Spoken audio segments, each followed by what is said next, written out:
हमारे देश के रत्न डॉक्टर एपीजे अब्दुल कलाम कहते थे, if you want to shine like a sun then you have to burn yourself like a sun. मतलब ये है कि अगर आप सूर्य की तरह चमकना चाहते हैं तो आपको सूर्य की तरह खुद को जलाना होगा। मैं भी खुद को सूर्य की तरह तपाने की कोशिश कर रहा हूं, आप भी खुद को तपाइए।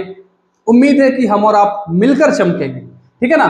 तो देखिए, साधारण ब्याज की ये हमारी तीसरी क्लास है। हम 2 क्लासेस कर चुके हैं। अगर अभी तक आप लोगों ने वो क्लासेस नहीं देखी है तो जाइए पहले उन क्लासेस को देखें। और आइए, स्वागत करता हूं आप सबका तनवीर एसएससी मैथ्स पर। और बिना देरी किए हम अपने साधारण ब्याज की तीसरी क्लास स्टार्ट करते हैं। भाई, हम आज की इस क्लास में कुछ नए प्रश्नों को सॉल्व करेंगे, ठीक है। देखिए, पहला प्रश्न है, रामू 8% प्रतिवर्ष की साधारण ब्याज की दर पर कुछ राशि उधार लेता है और अनवर 5% प्रतिवर्ष की साधारण ब्याज की दर पर 2000 रुपए उधार लेता है। यदि 3 वर्ष के अंत में ब्याज बराबर मिलता है तो रामू द्वारा उधार ली गई राशि कितनी है। ठीक है, 2 व्यक्तियों ने धन उधार लिया है, रामू और अनवर ने। ठीक है, रामू ने 8% पर लिया है, अनवर ने 5% पर लिया है। ठीक है, तो हमें ये बताना है भाई रामू ने कितनी राशि उधार ली है। देखिए, 2 व्यक्ति हैं यहाँ पर, रामू और अनवर। बहुत ध्यान से समझिए, सिंपल सा कॉन्सेप्ट है भाई, रामू और अनवर। ठीक है, इसने 8% पर ली है राशि उधार और इसने 5% पर ली है। ठीक है, लेकिन 3 साल के बाद ब्याज दोनों को बराबर देना पड़ रहा है। अगर ब्याज बराबर हो तो जो राशियां इनके द्वारा ली गई है ना, उनका अनुपात इस परसेंटेज का उल्टा होता है। ये कॉन्सेप्ट याद रखेंगे। यानी रामू और अनवर द्वारा ली गई राशियों का अनुपात 5:8 होगा। ये परसेंटेज का उल्टा हो जाएगा। 8 और 5 परसेंटेज थे इनके राशियों पर ब्याज के परसेंटेज, तो इसका उल्टा हो जाएगा भाई। इस पे इधर 5 आ जाएगा और इधर 8। तो ये 5 और 8 के अनुपात में दोनों की राशियां हैं। लेकिन हमें यहां बताया गया है कि अनवर ने 2000 रुपए उधार लिए, अनवर ने 2000 रुपए। ठीक है ना, ये अनवर की राशि है और अनवर का अनुपात कितना है, 8। तो इसका मतलब है ये 8 अनुपात की वैल्यू है। और हमें निकालना यह है कि रामू ने कितनी राशि उधार ली थी। तो रामू के अनुपात से यानी 5 से गुणा करेंगे, इसको बेटा सॉल्व कर लेंगे। 8 दूनी 16 और 4 20, 40, 8 पंजे 40, ये आ गया 250। 250 की 5 से गुणा कर दें भाई, 1250 रुपए। ठीक है ना, यही रामू के द्वारा उधार ली गई राशि। ठीक है ना, समझ आ गया होगा। देखते भाई अगला प्रश्न।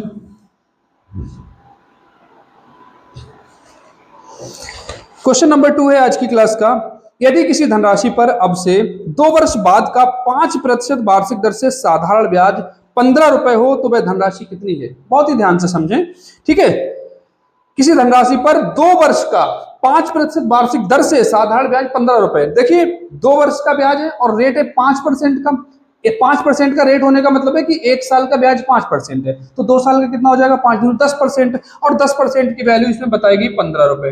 ये 15 रुपए है, ये 10% की वैल्यू है, तो बटे में लिख लेंगे 10। और हमें निकालना है धनराशि यानी मूलधन, तो 100 से गुणा करेंगे। जो मूलधन होता है वो 100% होता है। बेटा, अभी हम सिर्फ और सिर्फ ट्रिक्स की सहायता से कर रहे हैं। अगर आप लोगों को ट्रिक और कॉन्सेप्ट दोनों चीजों को अच्छे से समझना है, जो क्लासेस निकल चुकी है ना 2 पिछली, उनको भी आप ध्यान से देख लीजिएगा। ठीक है, जिससे कॉन्सेप्ट आपके अच्छे से क्लियर हो जाए। तो ये आ गया बेटा 15 × 150। मैं एक बार इसको फिर से रिपीट कर रहा हूं। देखिए, बताया गया था कि किसी धनराशि पर 2 वर्ष बाद 5% की दर से, ठीक है, 5% की दर यानी 1 साल का ब्याज मूलधन पर 5% लग रहा है, तो 2 साल का 5 दूनी 10% हो गया। ठीक है, और ब्याज बताया गया था 15 रुपए, तो 15 रुपए 10% की वैल्यू होगी, इसलिए 10% बटे में लगाया। और हमें निकालना है मूलधन यानी 100% की वैल्यू, तो जो वैल्यू निकालना होती है उससे मल्टीप्लाई कर देते हैं भाई। ये आ गया 150 रुपए। ठीक है ना, देखिए अगला प्रश्न देखते हैं।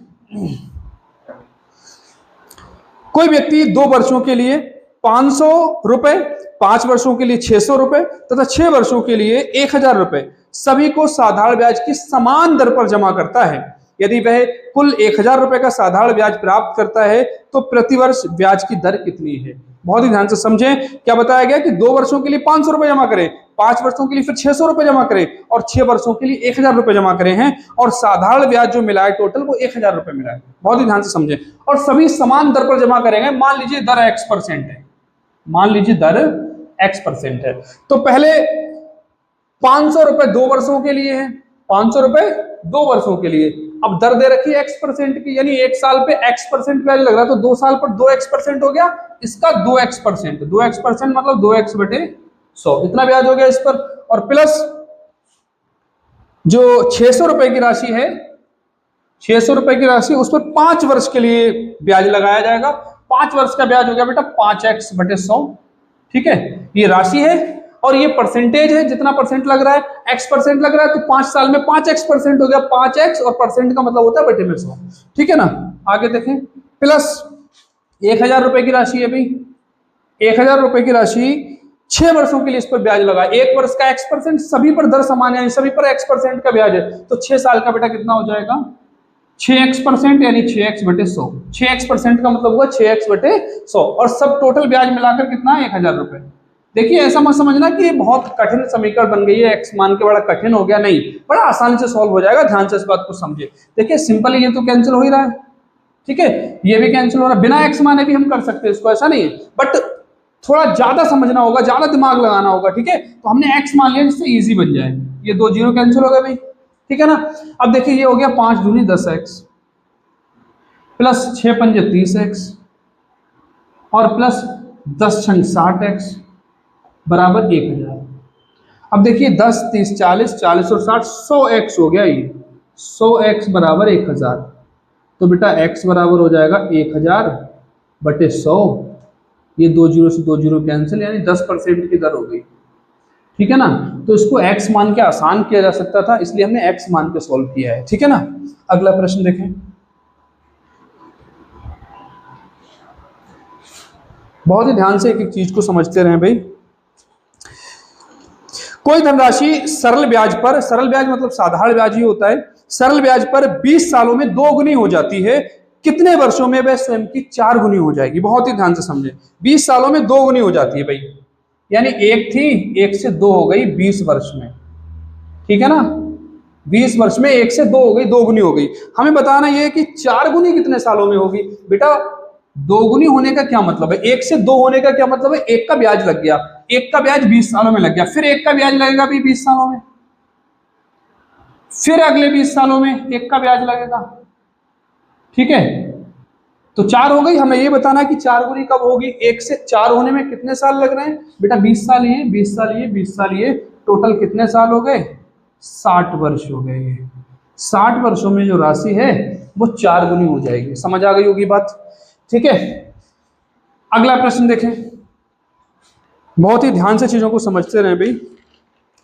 देखें अगला प्रश्न, साधारण ब्याज पर लगाई गई कोई धनराशि 3 वर्षों में 5 गुनी हो जाती है। 3 वर्षों में 5 गुनी, जैसे अभी किया था ऐसे ही करना है। 3 वर्षों में 5 गुनी हो जाती है, तो कितने वर्षों में वह स्वयं की 13 गुनी हो जाएगी, ये बताना है। अब देखिए यहां बताया गया है 3 वर्षों में 5 गुनी, यानी 1 से 5 हो गई 3 वर्षों में, 3 वर्षों में 1 से 5 हो गई, 5 गुनी हो गई। बेटा 5 गुनी हुई है तो ब्याज कितने का लगाए, जैसा कि अभी किया था हमने, तो इसमें ब्याज लगाया बेटा 4 का।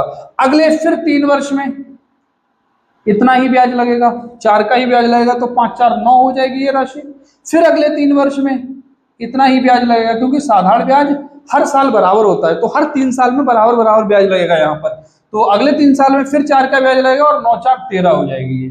ठीक है ना, तो 1 से 13 होने में कितना समय लगाए, 3 वर्ष, 3 वर्ष प्लस 3 वर्ष, यानी टोटल 9 वर्ष। ठीक है, कॉन्सेप्ट समझ आ रहा होगा। ठीक है, अगर समझ आ रहा हो तो दोस्त लाइक करते रहिएगा, ठीक है, और कमेंट करके हमें बताइएगा कि वीडियो कैसी लग रही है।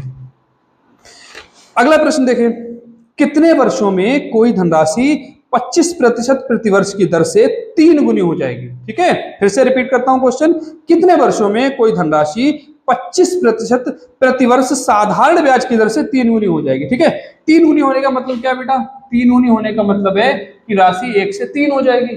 तो ब्याज कितने का लगेगा बेटा, ब्याज लगेगा 2 का, और अगर इस 2 को हम परसेंट में कहें तो परसेंट में कहते हैं 200%। कोई चीज पूरी होती है 1 तो उसे 100% कहा जाता है, तो 2 को कहते हैं 200%। ठीक है, 2 की वैल्यू परसेंटेज में 200%। ठीक है, तो ब्याज 2 का लगा, यानी ब्याज 200% का लगा। और बताना ये हमें कि वर्ष कितने लगेंगे। ठीक है, दर दे रखी थी 25% की, यानी 1 साल में 25% लग रहा है, 1 साल में 25% लग रहा है, तो 200% लगने के लिए कितना समय लगेगा भाई, 25 8 200, 8 साल लगेंगे। ठीक है, 8 वर्ष। फिर से रिपीट करता हूं मैं इस बात को, ध्यान से समझिएगा। कोई धनराशि 1 से 3 गुनी हो जाती है, यानी 1 से 3 हो जाती है, तो 2 का ब्याज लग रहा है। इसका मतलब है इसको परसेंटेज में लिखेगा तो 200% का ब्याज लग रहा है, और 1 साल का ब्याज इस प्रश्न में बताया गया है 25% है, तो 25 से बेटा भाग कर देंगे और ये आ जाएगा 8 वर्ष। यही इस प्रश्न का आंसर होगा। देखिएगा अगला प्रश्न, बहुत ही ध्यान से समझते रहिए हर एक चीज को। साधारण ब्याज की किस वार्षिक दर से कोई धनराशि 8 वर्ष में स्वयं की 2 गुने के बराबर हो जाएगी? बहुत ही ध्यान से देखिए, यहां पूछा गया है किस वार्षिक दर से, यहां दर पूछी गई है, 8 वर्ष में 2 गुनी हो जाएगी। 2 गुनी होने का मतलब है बेटा 1 से 2 हो जाना, यानी ब्याज कितने का लगा? 1 का ब्याज लगा, और 1 को कहेंगे 100%, यानी 100% का ब्याज लगा है। और ये कितने वक्त में लगा है भाई? ये लगा है 8 वर्ष में। कितने वर्ष में? 8 वर्ष में। और हमें दर बतानी है, कितनी होगी बेटा? दर बतानी है हमें, ठीक है ना। तो दर बताने के लिए देखो 100% का ब्याज लगा है 8 वर्ष में, तो 1 वर्ष में कितने परसेंट का ब्याज लगेगा वो निकाल लेंगे हम 8 से भाग करके, और ये आ जाएगा बेटा 12 सही 1/2%। इसको कर लेना सोल्व, ठीक है। ये 1 वर्ष का ब्याज आ गया, और 1 वर्ष के ब्याज को ही दर कहते हैं, यानी दर इतनी हो गई, ठीक है ना। आइए अगले प्रश्न की तरफ देखिए। अगला प्रश्न है, किसी धनराशि पर ब्याज की दर प्रथम 2 वर्षों के लिए 4% है। प्रथम 2 वर्षों के लिए 4% की दर है, तो 2 चौक 8% का ब्याज हो जाएगा भाई। और फिर इसके बाद बताया गया तदोपरांत, यानी उसके बाद 4 वर्षों के लिए 6% है, यानी 4 छंग 24% का ब्याज और हो गया, ठीक है। और सालें कितनी हो गई? 2 वर्ष और 4 वर्ष, 6 वर्ष पूरे हो चुके, 6 वर्ष पूरे हो चुके और ब्याज हो गया इतना। फिर उसके बाद बोला गया है तथा 6 वर्षों के बाद 8% वार्षिक दर है, ठीक है ना। तो 9 वर्ष बाद कुल राशि पर साधारण ब्याज 1120 रुपए। 9 साल के बाद कितना ब्याज लग रहा है? 1120 रुपए। तो बेटा 6 साल का ब्याज तो हमने ये लिख लिया, कितनी सालें और रहेंगी? 3 सालें, और उन 3 सालों के लिए यहाँ वार्षिक ब्याज की दर बताई गई 8%, तो 3 अट्ठे 24% ब्याज ये हो गया। तो टोटल ब्याज इतने परसेंट हो गया, मूलधन का इतने परसेंट जो भी है ये, तो ये कितना बन रहा है बेटा? 8, 24 और 24, 24 दिन 48, 56% हो गया। ये ब्याज हो गया 56%, मूलधन का 56%। और ब्याज इस प्रश्न में हमें बताया गया है 1120 रुपए ब्याज बताया गया है, ठीक है ना। ठीक है, तो 56% की वैल्यू की 1120, 56 दूनी 112, कट गया ये, 1% की वैल्यू आ गई बेटा 20, 1% की वैल्यू आ गई 20। और इसमें हमें बताना है धनराशि कितनी है, यानी मूलधन बताना है।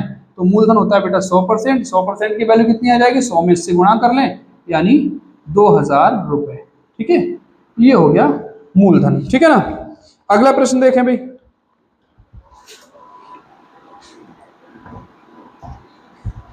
डेली 3 बजे क्लास होती है हमारी, तो याद रखिएगा टाइमिंग, ठीक है। प्रकाश 20,000 रुपए में से कुछ राशि 8% के साधारण ब्याज पर और शेष राशि 4/3% के साधारण ब्याज पर उधार देता है। 1 वर्ष के बाद कुल 800 रुपए की आय प्राप्त होती है, तो 8% पर दी गई राशि ज्ञात कीजिए। इसने 20,000 रुपए उधार दिए हैं किसी को ब्याज पर, 20,000 रुपए इसने उधार दिए हैं भाई, ठीक है।